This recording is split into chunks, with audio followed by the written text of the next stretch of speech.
সরকারি মহিলা কলেজের একজন শিক্ষার্থী।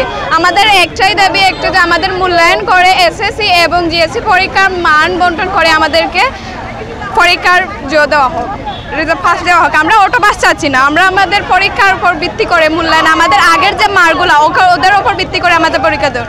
আমরা এখানে আজকে দল হয়েছি কারণ আমরা সিলেটে বোর্ড যেটা সর্বপ্রথম আমরা পরীক্ষার লাগি যে প্রস্তুতি নিছিলাম, প্রস্তুতি সর্বাত্মক আমরা প্রস্তুতি নিছিলাম, আমরা পুরা মেধা লইয়ে আমরা মাথা কাটাইয়া আমরা পরীক্ষার অংশগ্রহণ করার প্রস্তুতি নিছিলাম। কিন্তু সর্বপ্রথমে আমরা বন্যার কারণে আমরা 4টা পরীক্ষা স্থগিত হয়েছে।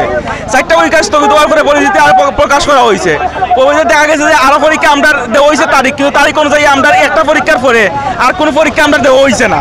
সুতরাং একটা পরীক্ষা দেওয়ার পরে আবার বন্যা, আবার কোটা সংস্কার, এগুলোর মধ্যে আমরা বিভিন্নতা, আমরা মেধা যেগুলো আছে সবগুলো আমরা যারা মুখস্থ করছি বা আমরা মধ্যে দিয়ে আড়াইছি সবটা আমরা গেছি গিয়া।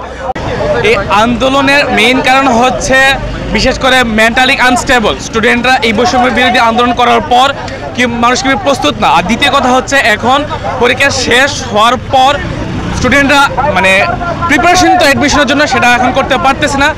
এবং দ্বিতীয় কথা হচ্ছে এই লেট হওয়ার কারণে অনেকে আছে যে বাইরের দেশে পড়ালেখা করবে, কিন্তু মানে এই রেজাল্ট দেওয়া না দেওয়া প্রিপারেশন হওয়ার কারণে অনেকে আছে যে বাইরের দেশে অ্যাডমিশন দিতে পারবে না এবং একে অবশ্যই লস হবে। আর দ্বিতীয় কথা হচ্ছে সেমিস্টার ধরতে পারবে না যারা বাইরের দেশে পড়ালেখা করতে ইচ্ছুক।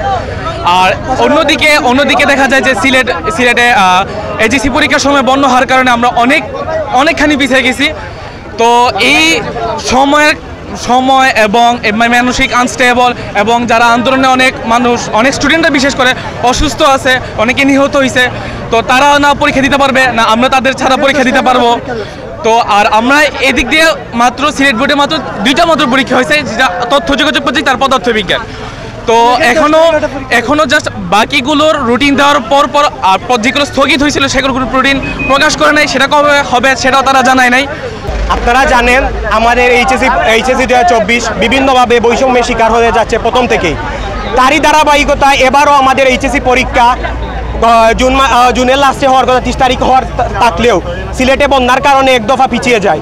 এক দফা পিছিয়ে আমরা 8 তারিখ থেকে পরীক্ষা শুরু করি এবং তারপর থেকে বৈষম্যবিরোধী ছাত্র আন্দোলন শুরু হওয়ার পর আমাদের অনেক ভাই এবং এতে অংশগ্রহণ করে এবং বাংলাদেশের স্বাধীনতা অর্জন করে এবং আমাদের অনেক ভাই গুরুতরভাবে নিহত এবং গুলিবিদ্ধ হয়ে এখন হাসপাতালে ভর্তি রয়েছেন। তারাও কিন্তু সুস্থ থাকলে আজ আমাদের সাথে এক্সাম দিতে পারতো, কিন্তু হাসপাতালে থাকার কারণে তারা পরীক্ষা দিতে পারবে না। কিন্তু আমরা তাদের সাথে বেইমানি করে পরীক্ষায় বসতে পারি না। আমাদের দাবি আমাদেরকে সঠিক মূল্যায়নের মাধ্যমে আমাদেরকে ভবিষ্যতের কথা চিন্তা করে আমাদের সঠিক মূল্যায়ন করা হোক এবং আমাদেরকে আমাদের বিশেষ করে আমাদের সিলেট বিভাগে অনেকে বহির্দেশে অ্যাডমিশনের জন্য যেতে চায়, তেমনইভাবে অনেকে বিশ্ববিদ্যালয়ের অ্যাডমিশনের জন্য প্রস্তুতি নিতে চায়। কিন্তু এই দীর্ঘ সময়ে পরীক্ষা আগামী 1 মাস পর শুরু হবে, তারপর আরও 1 মাস পরীক্ষা হবে, তারপর আপনার ব্যবহারিক পরীক্ষা আরও 1 মাস যাবে, 2 মাস চলে যাবে, পরীক্ষার রেজাল্টের জন্য আরও 2 মাস চলে যাবে, তারপর ভর্তি কার্যক্রম শুরু হবে। তাহলে অনেক শিক্ষার্থী ভালোভাবে প্রস্তুতি নিতে পারবে না, অনেকে বাইরে দেশের সেমিস্টার পাবে না। তাই আমাদের দাবি আপনারা শিক্ষা বোর্ডে যারা কর্মকর্তা রয়েছেন তাদের দাবি আপনারা সঠিক মূল্যায়ন করে এইচএসসি পরীক্ষার্থীদের আশা পূরণ করে আমাদের পাশে থাকবেন, এটাই আমাদের প্রত্যাশা। দেখেন আমাদের যে বর্তমান এইচএসসি পরীক্ষার্থী রয়েছে, আমরা বাংলাদেশের ইতিহাসের মাঝে সবচাইতে অবহেলিত ব্যাচ। আমাদের অনেক সময় লস করা হয়েছে, বিভিন্ন সময় বিভিন্ন নির্দেশনা উপরের মহল থেকে দেওয়া হয়, আপনাদের পরীক্ষা অমুক তারিখে পিছানো হয়েছে। কাজেই আমাদের যে লস করা হয়েছে আমরা আর চাই না আমাদের সময় লস হোক। কাজেই আপনারা যদি আমাদেরকে জোরপূর্বক পরীক্ষার হলে বসাতে চান কোনো নোটিশ দিয়ে, আমরা বাংলাদেশের এইচএসসি পরীক্ষার্থী 2024-এ যারা আছি আমরা কোনোভাবেই এই পরীক্ষায় আমরা বসবো না।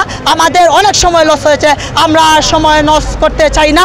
আমাদের যে বিকল্প ব্যবস্থা রয়েছে এসএসসি এবং জিএসসি পরীক্ষার যে রেজাল্ট রয়েছে, এই রেজাল্ট দিয়ে আমাদের এইচএসসি পরীক্ষার মূল্যায়ন করা হোক, অন্যথায় আমরা আর কোনো বিকল্প পদ্ধতি হিসাবে আমরা এইচএসসি পরীক্ষার্থী আমরা দেখি।